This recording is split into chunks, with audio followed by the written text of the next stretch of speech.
If you look at this new world, the sophistication is so simple and it's designed for the end user. So it doesn't really matter. You get into your seat, you come to do your role, you start making double, 2x placements, 5x placements. That compounds. The more recruiters you have, it's like, oh my God, why didn't we do this 10 years ago? Initiating becoming a hiring machine sequence in 3, 2, 1.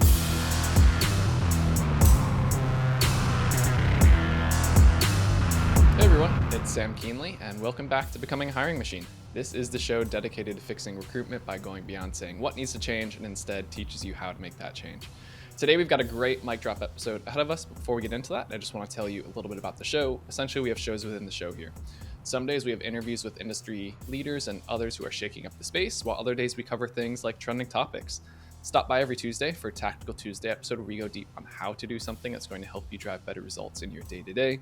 Some days we open up for Q&A. Listeners can drop in questions that they'd like to hear us take on, so send those to us at podcast@loxo.co.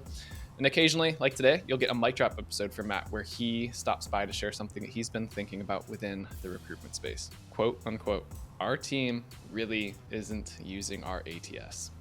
Since 2012, this is a theme we've consistently heard. And as we all know, a lot has changed since 2012. So why is it that in that 12 years since then, this still continues to surface so frequently? So Matt, I know you have an idea or two about this. So that's why I'm excited to unpack this question with you in today's mic drop episode. So you ready to get into this one? I'm ready, Sam. Thanks again for having me for the episode. Yeah. Oh, yeah. So, I mean, you've been with the company the entire time since 2012, and you say time and again, you keep hearing this theme repeated over and over and over. Our team is not really using our ATS. I mean, insert any ATS name here. So, tell me a little bit more about this. Yeah, happy to. And I'm going to be more explicit today. So, in general, I tend to shy away from mentioning company names and vendor names, and I think that's important. Respect for them and what everyone's doing. It's not about mentioning names, but I think being explicit and sharing, specific vendors, it helps everyone understand what's happening. So when people say they're not, historically they're not using their ATS, this is like 20% of our sales conversations, discovery conversations for a decade have mentioned this, and it's not tier 2 or tier 3. This is household brand names across both in-house, retained search, staffing, right? So Bullhorns, PC Recruiter, iCIMS, Taleo, Brass Ring, but even like some of the big HCMs, even more so, like Workday, SuccessFactors, Avature. So it doesn't matter. It's a traditional ATS, and that's what we're going to talk about the whole episode. Yeah, and that's so interesting. I mean, as you say, it's not specific to one individual ATS. It's not specific to one specific segment. So we keep hearing things like, recruiters aren't using our ATS. Our ATS isn't meeting the needs of what, the specific jobs our recruiters need to do are, or our ATS requires too many clicks, too much manual data entry. And this isn't where they're doing their sourcing, their recruiting, their marketing, or their business development activities. This is all the same kind of common theme that boils into something I know you have an interesting point of view on where this is kind of heading into. Yeah. So a big part of it, even just ask ask yourself this question, think about it, like what software category out there would exist, a few years from now if end users literally didn't use it to do their job tasks. Like, why would you, right? That's called shelfware. That's how enterprise commercial software was built in the past, just because software, people started to build it to solve business problems, but a lot of times you'd sell it to somebody, they just never implement or adopt it, and that's exactly what has been happening for the ATS CRM space for a really long time. Okay, so no matter what ATS a person uses, no matter what segment they're in, whatever type of recruiting it is, why, let's just cut right to it. Why do you think it is, no matter what it is, that they are not using it? Yeah. So the short answer is workflow, and everyone's listening is like, well, give me like something more concrete, like an epiphany. What do you mean by workflow? And it is right where this topic might sound boring on the surface level, but when you get into it, this is a problem. It's a big problem. Your software that you use to run your entire business and your livelihood, you're not using it. It doesn't make any sense. It's a database. The reasons why are, when the jobs to be done, you have specific jobs to be done of your recruiters. It's not in your database. It's not happening in your traditional ATS. And the reason why is, if you break it down, like just starting with candidates, where are the candidates? they're not in your database. And even if they were, the database that you have is legacy, so it's out of date. And so it doesn't make sense to go there as a source of truth for candidates. So I think, for example, yeah, like every 6 months, 30 to 50% of your internal database becomes out of date. And for anyone who doesn't know this, like Salesforce estimated 91% of CRM data is incomplete, and 70% of that data becomes inaccurate annually. So your core database that you're hoping your recruiters will use, dumping data in there, it just it deteriorates very quickly and it's out of date. So of course your recruiters are going to go, if they're not just post and pray. If they're post and pray, they'll go to job boards, and some will use that anyway. But they're going to go to their networks, they're going to go to their Rolodex, they're going to go to their Excel sheets of hot lists that they have, um, and they're going to go to LinkedIn, of course, right, or a sourcing tool. But that's they're not relying on their ATS. And to add to that and underscore, one of the biggest problems with ATSs is they were built when technology wasn't really performant enough. And so a lot of people, you can't search. So searchability is really poor.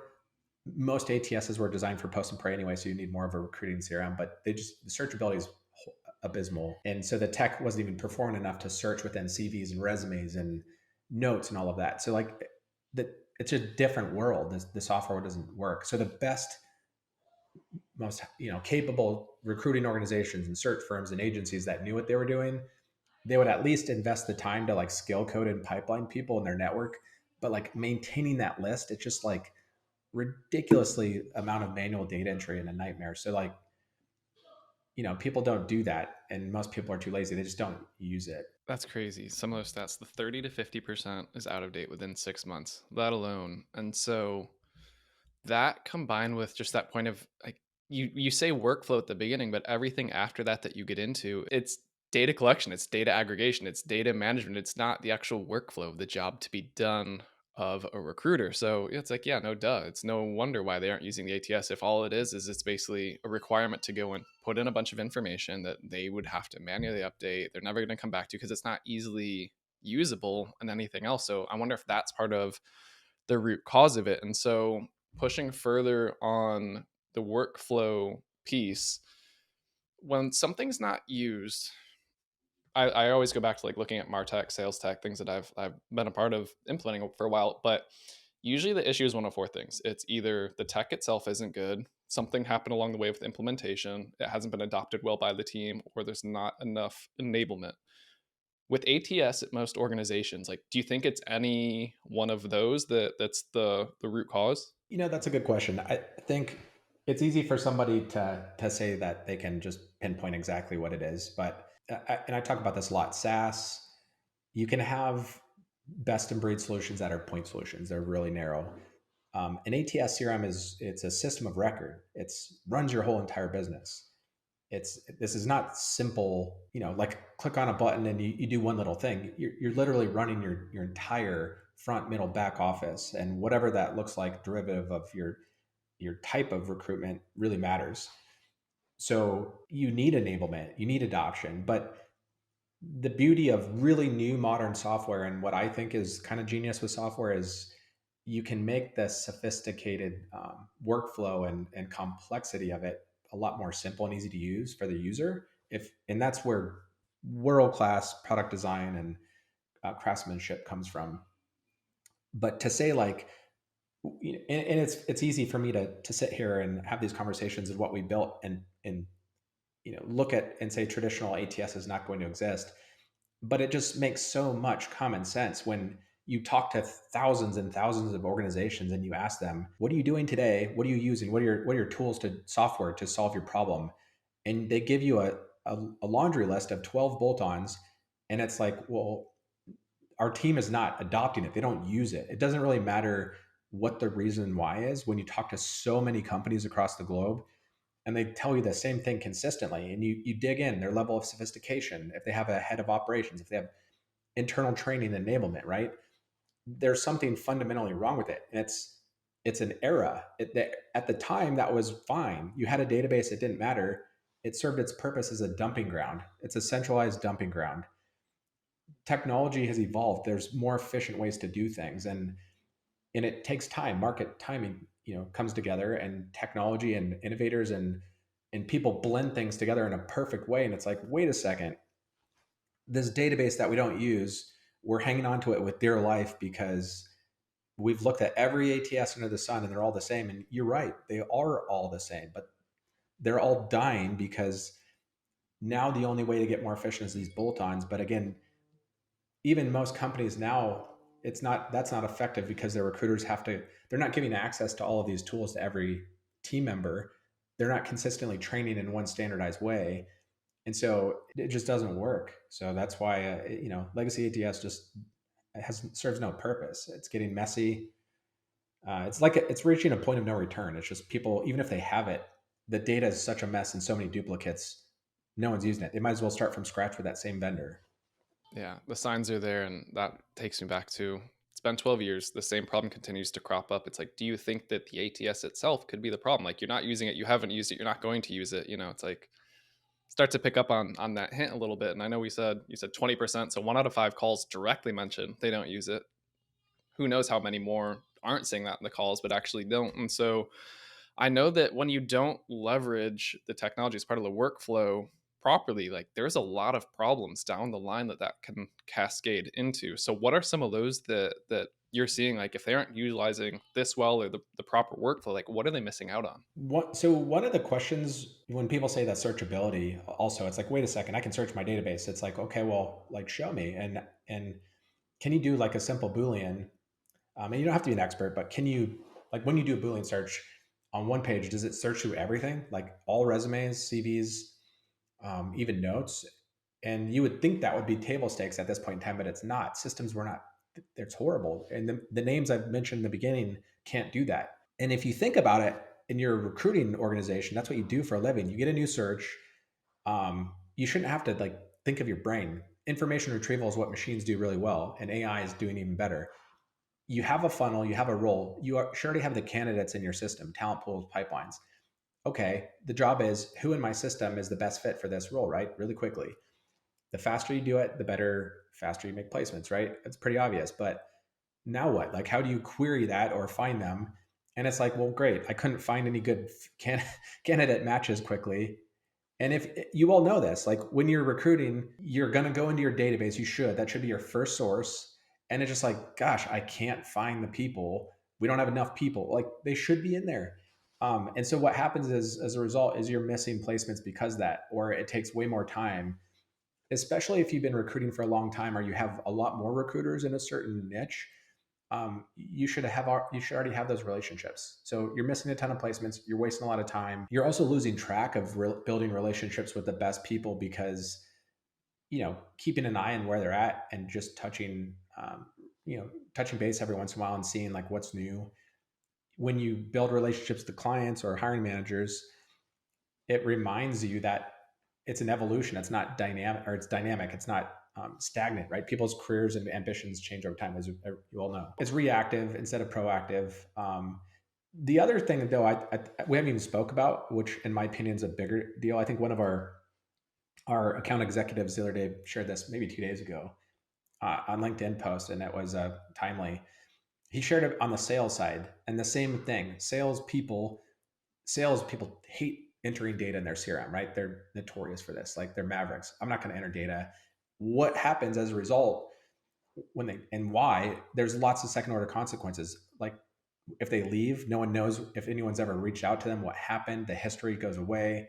You create bad experiences for for everyone, but also data and reporting. In the past, it was executives need data. The bigger and higher performant your company needs, you want good data to make good decisions and to look at historically, measure ourselves and how are we doing. And Sam, we were talking about this earlier. You can't do that. And garbage in, garbage out, but it's also not standardized. And then recruiters are not going to enter data. You can't structure it. You can't do anything with it. And going forward, if you want to use AI and have some type of knowledge from all of the hard work your team's doing on a daily basis, you need to make sure that's all automatically logged without any manual data entry. And again, that's why no one uses their system. That's not going to happen. It's such a waste of resources and knowledge. If there is a recruiter, an organization, an agency listening to this at this point, they've got to be thinking like, all right, like I'm sold. I get it. I felt this. I experienced this. I want it to go away. How should they start thinking about how they can overcome it? If you keep doing things the way you've always done it, nothing will change. And I think in the past, Sam, you're a big fitness guy too, right? And you bring up the analogy of going to the gym. It's like, God, I really want to lose, 15 pounds, or I really want to just get better habits, or whatever. It's like, well, how do you do that, right? And it's not easy, but it's like if you do the same thing, you're going to get the same results. You're not going to get dramatically better results at all unless you look at the world slightly different. You go all in, you make a change, whether people want to or not. You know, this is going to happen. The transition's already happening. Companies that have been around forever are getting out of the market. They're getting acquired. Their employee headcount is going down. Um, you're going to have to adopt modern technology. You're already starting to, and a lot of the progressive companies are. And I've heard this a lot. They're like, wait a second, this is scary. The leap feels like a decade ahead. It's not. Technology is moving quick. It's not that scary. It's easier. It's better. But what people need to understand is you have to be willing to change. You have to be willing to get out your comfort zone. But it's actually much easier. It's easier. It's easier. It's more efficient. But you don't need a lot of bolt-ons. You don't need Zapier. You don't need duct tape. And so when you start to look at lots of different tools to bolt together to solve your workflow, and you hear consultants that you hire in for your company to advise you that that's the right approach, or if it just sounds complex and it sounds like clunky and you have to train everyone on 5 different systems, you're talking to the wrong consultants, and you don't need a whole ecosystem. So to overcome this as an agency, in my experience and opinion, if you have, this is the era of talent intelligence. If you have a unified platform that simplifies and helps automate, you have everything you need right in front of you. You need a technology partner that was built for this era to make you better, faster, and increase your performance. And when you do that, it compounds, and that's the game changer. It compounds every day, every month, every quarter. And it's so easy to say, and I was laughing in my head as you were talking about this. So it's like people are, if it, if it looks clunky, if it seems like it's going to be hard to use, if it seems complex, it's going to be. And so in my head, where I was thinking about as you're going through this, it's like, all right, you've got two options. You're not happy with where you're currently at. No one's using the ATS. All right. The first option is, well, we need to get the stuff that they need for their workflow. Let's go get the bolt-ons. Let's go get the integrations. All right. So let's train my team. Let's get people involved to use 3 new tools. Let's have them learn that. Figure out what processes do we need to do to set up those integrations. How do we get all the data in place? And they're going to need someone to probably be the champion, the manager of each of those tools. Or you go the new route, the one that, it's not as many are taking, but it's the way of the future, what people are seeing.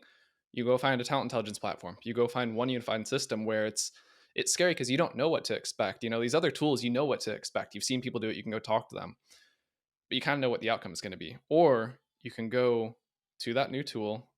You can get your whole team implemented in it. You don't have to worry about upkeep of 5 different tools, the processes, the contracts, the team management.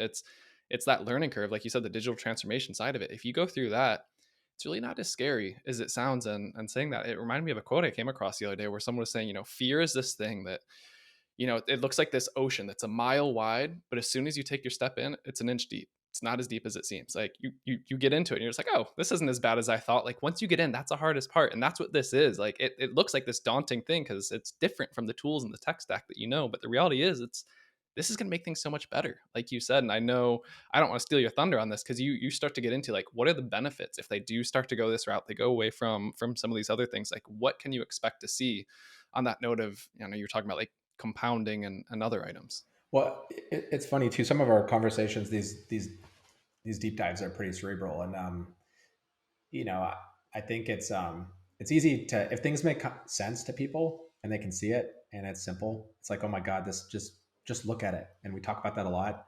Um, if you're a recruiter, you know your job. You've been doing it forever. It's going to make you so much faster, and you just see it instantly, just instantly. And Copilot is this new concept or word that people are starting to understand. That's what software should help you do. It's not built for the C-suite. It's not built for owners. It's not built for, if you're in corporate in-house. It's not built for, HR, retained search firms as you get bigger, and partners, consultants, and you have associates and researchers. You have all these different departments. It doesn't matter if you have the technology partner that gets it. You don't have to go internally to your team and train somebody and hope they're the world's best expert at this exact thing, and you're betting your entire future livelihood for your whole firm or agency or staffing firm or on one person or one random consultant, and then they leave. You got to redo it. It's not working. Instead, if you look at this new world, it's the sophistication is so simple, and it's designed for the end user. So it doesn't really matter. You get into your seat, you come to do your role, you start making double, 2x placements, 5x placements. That compounds. The more recruiters you have, it's like, oh my god, why didn't we do this 10 years ago? And it's not like you don't have to. It's not. You're still recruiting. You're still reaching out. You're still building relationships. It's just the number of clicks, the number of steps, the elegance, the simplicity, the speed, the data that comes out of it, and finding that perfect mutual candidate match is what you're hired for in the first place happens faster and easier, and that's what we're all here for, right? It's not. You don't have to be fearful. It's not something to be scared of and skeptical of. I think the skepticism comes to recruiters because they've been getting hammered on by software stuff for 20 years, and again, the ATS, they tried all of them over and over and over and over, and they're like, well, it was hard, it didn't work, it's a new one, right? Yeah, I get it. We get it, but check it out, try it. And we are the first ones. We're blazing this path, but there's other ones coming that'll figure it out and they'll piece it together. And like I said, in 5 years, I believe talent intelligence platforms will completely replace ATSs. It's here now. It's arrived. It's not the ATS, like you said, and that's where I think it's so funny. People see it's like a new ATS is going to solve our problems. It's not the ATS. It's how it's used. It's what you're trying to get to. And some of the things you were saying there earlier, the elegance, the simplicity, the speed, the individual results that the end users will get, like they're going to get higher commission checks. They're going to get paid more for more placements. That's how you get your team to use an ATS. But the thing is, it's not an ATS. It's that workflow. It's the talent intelligence platform. That's what you're really going after in the end. So it's like the software, the ATS is not going to solve the issue that you're trying to get done. It's all those things beforehand that get people to want to use this technology because it enables them to do their job that much better. When they do their jobs better, that's going to make your C-suite happy. They're going to have higher revenue lines. So yeah, that was kind of my little synopsis at the end that I took away from. I'm like, oh, it actually is. It's so much simpler than I think a lot of us think it is. Yeah, you know it when you see it. But yeah, it's just a change. If people don't change and companies don't change and they're not willing to, they'll die. But it's not easy, right? It's not easy for some people, but the ones that have the courage to lean in, like Sam just said, it's really not that difficult. And you have guides there. That's what these companies should do, and be able to help. So I think the old world, again, you had to rely on consultants and shelfware. Thank God they bought it. Like, thank God. Good luck. Figure it out. It's really expensive. There are only a couple vendors, and that was how it worked. Incumbent software, like it's SaaS. You have to have perfect alignment. You have to have really fast adoption. You have to really quick time to value. There's perfect alignment. It's a fun time, but like, yeah, times here. It's not as hard as people think, but that's our recommendation. How especially agencies and search firms can do way, a lot faster, a lot more placements, much easier than before. Yeah. And I think that's a perfect place to wrap, unless you have anything else that you want to add as a cherry on top to this. Nope. I think that's it's a good episode. All right, good deal. Well, I hope this gives a lot of people to think something to think about. It's not, how you approach tech, how you approach those things. Are you asking the right questions? Are you thinking about it the right way, what you're trying to accomplish? So I think this will be good. I think we're going to get a lot of feedback from listeners, people who come across this, and it starts to challenge how they've been approaching this over time. Again, it's been going on more than the 12 years that we've been in business. We know that for sure. So hopefully it starts to inspire recruiters to think about that with their companies moving forward. All right. Well, as we wrap, Becoming a Hiring Machine is a production of Loxo. If you like this episode, but you're not sure where to go next, we've got a link to a similar one in the show notes, and you can find those in the description of your favorite podcast streaming platform, as well as on our website. Full video episodes are available on YouTube. And if you have questions, you're looking for advice, you want to bounce something off of us, send those to us at podcast@loxo.co. All right, well, that's the show. That was a phenomenal mic drop episode. Matt, thank you for joining. As always, looking forward to the next one. All right, thanks, Sam. All right, bye, y'all.